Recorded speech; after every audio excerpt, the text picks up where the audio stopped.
ang Espiritu ang katibayan ng mga pangako ng Diyos sa ating mga hinirang hanggang kamtan natin ang lubos na kaligtasan. Purihin natin ang kanyang kadakilaan. Ito ang salita ng Diyos.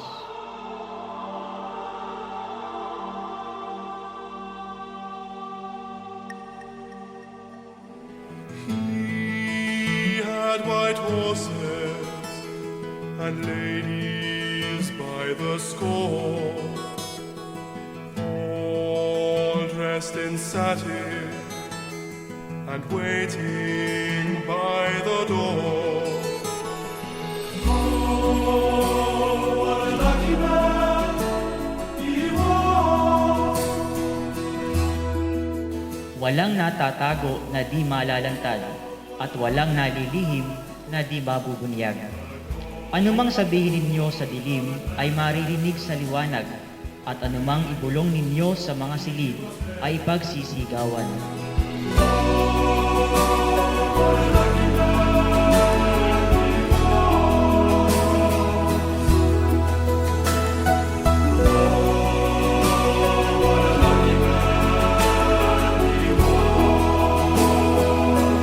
Sinasabi ko sa inyo, ang Diyos ang dapat ninyong katakutan.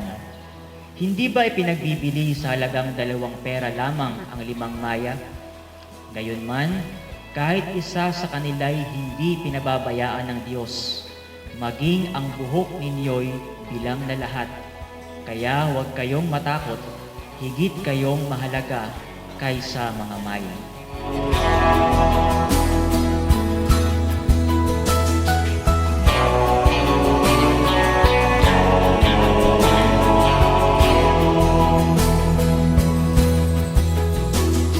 He went to fight wars for his country and his king, for his honor and his glory, the people. Alam ninyo, marami ng mga seminaryong minor ang pinasarhan.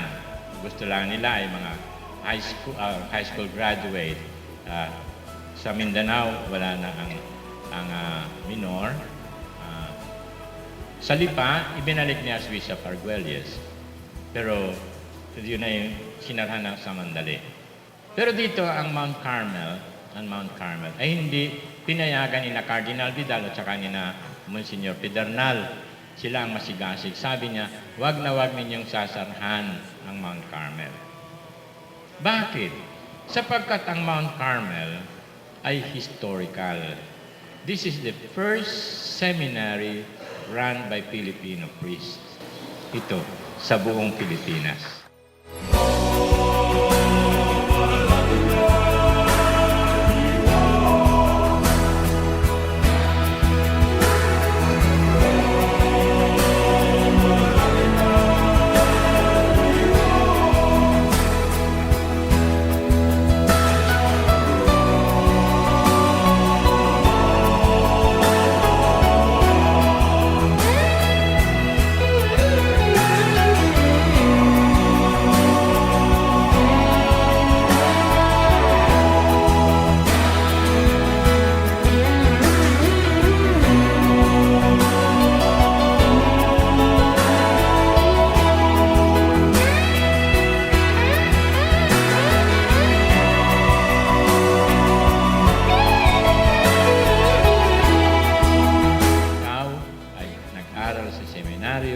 Tandaan mong mabuti, ikaw ay dapat magpakabuti.